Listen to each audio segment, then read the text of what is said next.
በስመ አብ ወወልድ ወመንፈስ ቅዱስ አሐዱ አምላክ። አመ እስራ ወረቡዕ ለመጋቢት በዛቲ ዕለት አይረፈ አብ ቅዱስ መቃርስ ሊቀ ጳጳሳት ዘሀገረ እስክንድርያ ምሁልቆሙ ለአበው ሊቃነ ጳጳሳት 50 ወተሳቱ። አንድ አምላክ በሚሆን በአብ በወልድ በመንፈስ ቅዱስ ስም መጋቢት 24 በዚህች ቀን በእስክንድርያ ለተሾሙ አባቶች ሊቃነ ጳጳሳት 59ኛ የሆነ ቅዱስ አባት የእስክንድርያ ሊቀ ጳጳሳት አባ መቃርስ አረፈ። ይህም የከበረ አባት ሳብራ ከምትባል ሀገር ነው። ከታናሽነቱ ጀምሮ ይህንን ዓለም ንቆ ትቶ የምንኩስናን ልብስ ሊለብስ ወደደ። ወደ አስቄጥስ ገዳም በመግባት በታላቁ አባ መቃርስ ቤተ ክርስቲያን ውስጥ መነኮሰ። በተጋድሎም ተጠመደ። ከእርሱም በጎ ሥራዎችና ትሩፋቶች ተገልጸውለት ታዩ። ከእርሱ አስቀድሞ የነበረ ሊቀ ጳጳሳት አባ ቆዝሞስ ባረፈ ጊዜ ኤጲስቆጶሳቱ ሾሙት ዘንድ በአንድ ምክር ተስማምተው ለእስክንድርያ ሊቀ ጳጳሳት አድርገው ያለ ፈቃዱ ሳይወድ በግድ ሾሙት። ወደ እስክንድርያም ይዘውት ሲሄዱ እግረ መንገዱን ከተወለደባት ሀገር ደረሰ። እናቱም በዚያ በሕይወት አለች።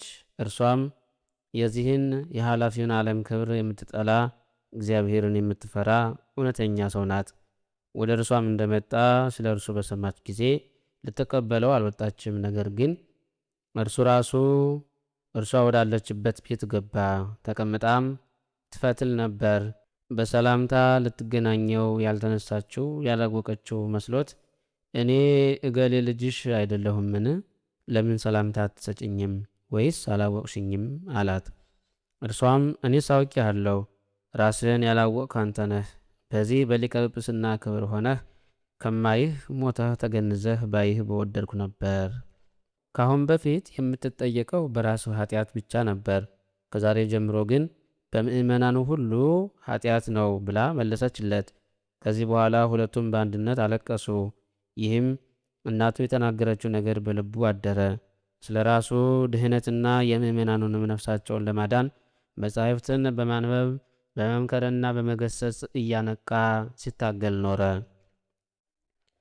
ደግሞም በእውነተኞቹ ካህናት ምስክርነት በቀር ካህናትና ኤጲስቆጶሳትን ከመሾም የሚጠነቀቅና የሚጠበቅም ሆነ። ከቤተ ክርስቲያንም ገንዘብ የማይገባውን ምንም አይወስድም ነበር። ኤጲስቆጶሳትንና ቀሳውስትን ወገኖቻቸውን ጥቅም ባላቸው በቅዱሳት መጻሕፍት ቃል በመምከር ይጠብቋቸው ዘንድ ያዝዛቸው ነበር። በሰላምና በጸጥታ ሆኖ በማርቆስ ወንበር 20 ዓመት ኖረ።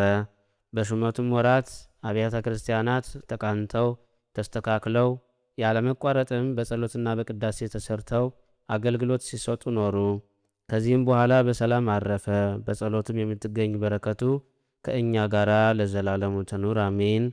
ሰላም እብል ለሊቀ ጳጳሳት መቃራ መሃገረ ሳብራ አቂበ መሪኤቱ አጽና እንበለ መከራ እንተ መሃረት ቶበሰናይ ምግባራ ሶበተዘከረ ለእሙ ነገራ።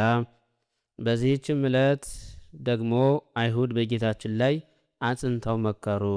ለእርሱም ክብር ምስጋና ይሁን ለዘላለሙ አሜን። በስመ አብ ወወልድ ወመንፈስ ቅዱስ አሐዱ አምላክ አመ እስራ ወሐሙሱ ለመጋቢት በዛቲ ዕለት ቅዱስ ወብፁዕ ሐዋርያ እንሲፎሮስ እምሰብአ ወክልኤቱ አርድእት አይረፈ።